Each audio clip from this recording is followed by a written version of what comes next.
ਵਾਹਿਗੁਰੂ ਜੀ ਕਾ ਖਾਲਸਾ ਵਾਹਿਗੁਰੂ ਜੀ ਕੀ ਫਤਿਹ ਜੀ। ਕੀ ਨਾਮ ਜੀ ਆਪਣਾ? ਹਾਂਜੀ, ਮੇਰਾ ਸੁਖਬੀਰ ਸਿੰਘ ਜੀ। ਅਸੀਂ ਚੜ੍ਹਦੇ ਪੰਜਾਬ ਤੋਂ ਆਏ ਹਾਂ ਜੀ, ਗੁਰਦਾਸਪੁਰ ਸ਼ਹਿਰ ਤੋਂ। ਬਹੁਤ ਅੱਛਾ ਲੱਗਾ ਇੱਥੇ ਆ ਕੇ। ਪਹਿਲੀ ਵਾਰੀ ਸਾਨੂੰ ਮਹਾਰਾਜ ਨੇ ਮੌਕਾ ਮਿਲਿਆ, ਜਿਸ ਤਰ੍ਹਾਂ ਆਪਾਂ ਅਪਲਾਈ ਕੀਤਾ ਸਾਨੂੰ ਵਧੀਆ ਪਹਿਲੀ ਵਾਰੀ ਸਾਨੂੰ ਮਿਲ ਗਿਆ ਸਾਰਾ ਵੀਜ਼ਾ ਸਾਨੂੰ। ਅਤੇ ਇੱਕ ਬੜੇ ਆਪਾਂ ਭਾਗਾਂ ਵਾਲੇ ਆਪਾਂ ਸਮਝਦੇ ਆਪਣੇ ਆਪ ਨੂੰ ਵੀ ਜਿਹੜਾ ਹਰ ਸਿੱਖ ਜਿਹੜਾ ਸਵੇਰੇ ਦੇ 10 ਵੇਲੇ ਸ਼ਾਮ ਦੇ 10 ਵੇਲੇ ਵਿਛੜੇ ਆਪਣੇ ਗੁਰੂ ਧਾਮਾਂ ਦੀ ਵਾਸਤੇ ਮੰਗਦੇ ਹਾਂ। ਸਾਨੂੰ ਦਰਸ਼ਨ ਖੁੱਲ੍ਹੇ ਚਾਹੀਦੇ, ਸਾਨੂੰ ਵਧੀਆ ਸਾਨੂੰ ਮਿਲ ਗਏ। ਸਾਨੂੰ ਬਹੁਤ ਲੱਕੀ ਸਮਝਦੇ ਇਹ ਗੱਲ ਤੋਂ। ਬਾਕੀ ਇੱਥੋਂ ਦੇ ਪ੍ਰਬੰਧ ਵੇਖ ਕੇ ਸਾਨੂੰ ਬੜਾ ਮਨ ਖੁਸ਼ ਹੋਇਆ। ਸਾਰੇ ਤਰ੍ਹਾਂ ਦੇ ਲੋਕ ਨੇ ਆਪਣੇ, ਬੜੇ ਪਿਆਰ ਵਾਲੇ ਨੇ। ਸਾਨੂੰ ਕਿਸੇ ਤਰ੍ਹਾਂ ਦੀ ਕੋਈ ਕਮੀ ਪੇਸ਼ੀ, ਕੋਈ ਤਰ੍ਹਾਂ ਦੀ ਸਾਨੂੰ ਕਿਸੇ ਘਾਟ ਨਹੀਂ ਨਜ਼ਰ ਆਈ। ਫਿਰ ਸਾਡਾ ਵਾਰ-ਵਾਰ ਇਹੀ ਮਨ ਕਹਿੰਦਾ ਵੀ ਆਪਾਂ ਵਾਰ-ਵਾਰ ਇੱਥੇ ਆਈਏ। ਹੋਰ ਵੀ ਆਪਣੇ ਇੰਡੀਆ ਵਾਲੇ ਲੋਕਾਂ ਨੂੰ ਮੈਂ ਇਹੀ ਅਪੀਲ ਕਰਦਾ ਵਾਂ ਕਿ ਜੀ ਸਦਕੇ ਇੱਥੇ ਆਓ। ਬਹੁਤ ਅੱਛੇ ਲੋਕ ਨੇ, ਸਾਨੂੰ ਬਹੁਤ ਪਿਆਰ ਮਿਲਦਾ ਪਿਆ। ਇੰਡੀਅਨ ਸਰਕਾਰ ਨੂੰ ਵੀ ਤਾਂ ਚਾਹੀਦਾ ਹੈ ਕਿ ਸਾਨੂੰ ਪੰਜਾਬੀਆਂ ਨੂੰ ਖੁੱਲ੍ਹੇ ਵੀਜ਼ੇ ਦੇਣ, ਤਾਂ ਕਿ ਅਸੀਂ ਵੀ ਇਸੇ ਤਰ੍ਹਾਂ ਹੀ ਅੰਮ੍ਰਿਤਸਰ ਜਾ ਕੇ ਆਈਏ, ਅਸੀਂ ਵੀ ਦਿੱਲੀ ਜਾ ਕੇ ਆਈਏ। ਸਾਡਾ ਵੀ ਮਨ ਲੋਚਦਾ ਹੈ, ਸਾਡਾ ਵੀ ਆਉਣ ਨੂੰ। ਬਿਲਕੁਲ ਬਿਲਕੁਲ, ਤੁਹਾਡਾ ਬਿਲਕੁਲ ਗੱਲ ਸਹੀ ਹੈ। ਜਿਸ ਤਰ੍ਹਾਂ ਦਾ ਤੁਹਾਡਾ ਵਾ, ਇਸ ਤਰ੍ਹਾਂ ਸਾਡਾ ਵੀ ਮਨ ਇੱਧਰ ਲੋਚਦਾ। ਉਹਨਾਂ ਨੂੰ ਵੀ ਚਾਹੀਦਾ ਵੀ ਤੁਹਾਨੂੰ ਵੀ ਵੱਧ ਚੜ੍ਹ ਕੇ ਉੱਥੇ ਸੱਦਣ। ਤੁਹਾਡੇ ਜੋ ਆਪਣੇ ਜਿਹਦੇ ਹੈਗੇ ਆਪਣੇ ਗੁਰਧਾਮ, ਜਿਸ ਤਰ੍ਹਾਂ ਵੀ ਤੁਸੀਂ ਉੱਥੇ ਦਰਸ਼ਨ ਕਰ ਸਕੋ ਬੜੇ ਆਰਾਮ ਨਾਲ। ਠੀਕ। ਮੈਨੂੰ ਕਿੰਨੀ ਦੇਰ ਤੋਂ ਦੇਖ ਰਹੇ? ਮੈਂ ਤੁਹਾਨੂੰ ਲਗਭਗ 4-5 ਸਾਲ ਤੋਂ ਦੇਖਦਾ ਪਿਆ ਵਾਂ। ਮੈਨੂੰ ਤੁਹਾਡੇ ਥਰੂ ਕਾਫੀ ਕੁਛ ਜਾਣਕਾਰੀ ਮਿਲਦੀ ਰਹਿੰਦੀ ਆ। ਜਿਸ ਤਰ੍ਹਾਂ ਤੁਸੀਂ ਹਿਸਟੋਰੀਕਲ ਗੁਰਦੁਆਰੇ ਕਾਫੀ ਦਿਖਾਏ ਆ, ਜਿਸ ਤਰ੍ਹਾਂ ਸਾਨੂੰ ਨੌਲੇਜ ਵੀ ਹੈ ਨਹੀਂ ਆ, ਫਿਰ ਵੀ ਸਾਨੂੰ ਤੁਹਾਡੇ ਤੋਂ ਪਤਾ ਲੱਗਦਾ ਰਹਿੰਦਾ ਸਾਨੂੰ। ਇਹਨਾਂ ਦੀ ਤੁਸੀਂ ਬੋਲੀ ਦਾ ਥੋੜ੍ਹਾ ਜਿਹਾ ਤੁਸੀਂ ਅੰਤਰ ਦੇਖਿਆ ਹੋਏਗਾ ਕਿ ਜਿਹੜੀ ਬੋਲੀ ਮੈਂ ਬੋਲਦਾ ਵਾਂ, ਭਾਈ ਸਾਹਿਬ ਸੇਮ ਬੋਲੀ ਉਹੀ ਬੋਲਦੇ ਨੇ, ਕਿਉਂਕਿ ਮੈਂ ਰਾਵੀ ਤੋਂ ਇਸ ਪਾਸੇ ਹਾਂ, ਇਹ ਰਾਵੀ ਤੋਂ ਉਸ ਪਾਸੇ ਨੇ। ਫਰਕ ਸਿਰਫ ਇੰਨਾ ਹੈ, ਸਾਨੂੰ ਸਾਡੇ ਹੁਣ ਪਿੰਡਾਂ ਦੇ ਵਿੱਚ ਜਿਹੜੀ ਹੈ ਸਾਨੂੰ, ਸਾਨੂੰ, ਸਾਡੇ, ਤੁਹਾਡੇ ਸੇਮ ਬੋਲਦੇ ਨੇ। ਜਿਹੜੀ ਕਿ ਜੰਮੂ ਵਾਲ ਹੈ, ਸਮਝ ਲਓ ਤੁਸੀਂ ਕਿ ਉਹੀ ਸੇਮ ਬੋਲੀ ਜਿਹੜੀ ਹੈ ਭਾਈ ਸਾਹਿਬ ਵੀ ਬੋਲਦੇ ਪਏ ਨੇ। ਅਤੇ ਵਧੀਆ ਲੱਗਾ ਮੈਨੂੰ, ਤੁਸੀਂ ਥੋੜ੍ਹਾ ਜਿਹਾ ਟੱਚ ਜੰਮੂ ਵਾਲਾ ਜਿਹੜਾ ਹੈ ਉਹ ਵਿੱਚ ਤੁਹਾਡੀ ਬੋਲੀ ਦੇ ਵੀ ਹੈ। ਅਤੇ ਸਾਡੇ ਵੀ ਕਿੱਥੋਂ ਆਏ ਕਰਦੇ ਸੀ, ਤੁਸੀਂ ਕਿੱਥੇ ਜਾਇਆ ਕਰਦੇ ਹੋ, ਅਤੇ ਜੰਮੂ ਵਾਲੀ ਭਾਸ਼ਾ ਜਿਹੜੀ ਹੈ ਉਹ ਥੋੜ੍ਹੀ ਜਿਹੜੀ ਹੈ। ਅਤੇ ਕੀ ਮੈਸੇਜ ਦਿਓਗੇ ਤੁਸੀਂ ਆਪਣੀ ਅੱਜ ਦੀ ਪੀੜ੍ਹੀ ਨੂੰ? ਮੈਂ ਤਾਂ ਇਹੀ ਕਹਾਂਗਾ ਵੀ ਆਪਣਾ ਬਹੁਤ ਵਧੀਆ ਇੱਥੇ ਮਤਲਬ ਪ੍ਰਬੰਧ ਨੇ ਇਹਨਾਂ ਦੇ। ਪਾਕਿਸਤਾਨ ਸਰਕਾਰ ਕੋਈ ਇਸ ਤਰ੍ਹਾਂ ਦੀ ਨਹੀਂ ਹੈਗੀ ਵੀ ਜਿਸ ਤਰ੍ਹਾਂ ਸਾਨੂੰ ਅਫਵਾਹਾਂ ਜਿਹੜਾ ਦੱਸਦੇ ਸਾਨੂੰ ਮਿਲਦਾ ਵਾ। ਇੱਥੇ ਬਹੁਤ ਪਿਆਰ ਵਾਲੇ ਲੋਕ ਨੇ, ਬਿਲਕੁਲ ਅਸੀਂ ਸੇਫ ਹਾਂ, ਬਿਲਕੁਲ ਵਧੀਆ ਤਰੀਕੇ ਨਾਲ ਦਰਸ਼ਨ ਹੋਣ ਡੇ ਸਾਨੂੰ। ਕੋਈ ਦਿੱਕਤ ਨਹੀਂ ਹੈ, ਕੋਈ ਪਰੇਸ਼ਾਨੀ ਨਹੀਂ। ਤੁਸੀਂ ਵੱਧ ਚੜ੍ਹ ਕੇ ਹੋਰ ਵੀ ਆਓ, ਬੜਾ ਅੱਛੇ ਲੋਕ ਨੇ, ਸਾਨੂੰ ਵਧੀਆ ਸਤਿਕਾਰ ਮਿਲਿਆ ਵਾ।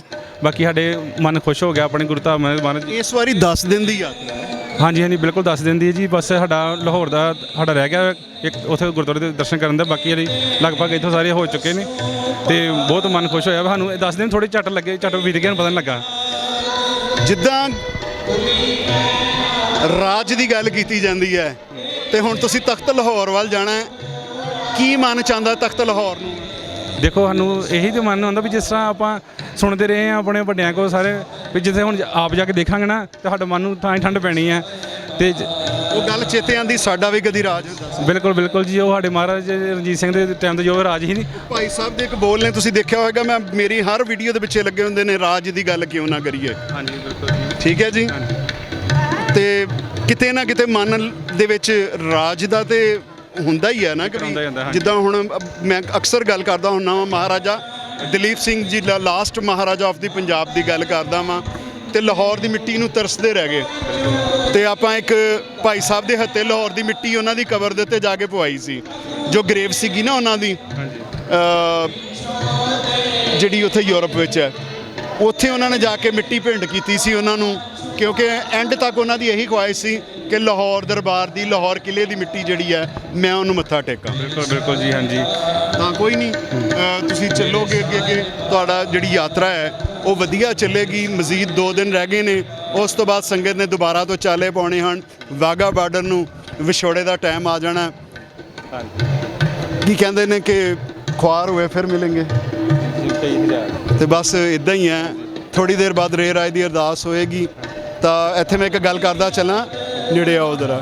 ਮੈਨੂੰ ਇੱਕ ਵੀਰ ਪੁੱਛਦਾ, ਕਹਿੰਦੇ ਜੀ ਤੁਸੀਂ ਅਰਦਾਸ ਨਾਲ ਪੂਰੀ ਪੜ੍ਹਦੇ ਹੋ, ਤੁਹਾਨੂੰ ਅਰਦਾਸ ਆਉਂਦੀ ਹੈ?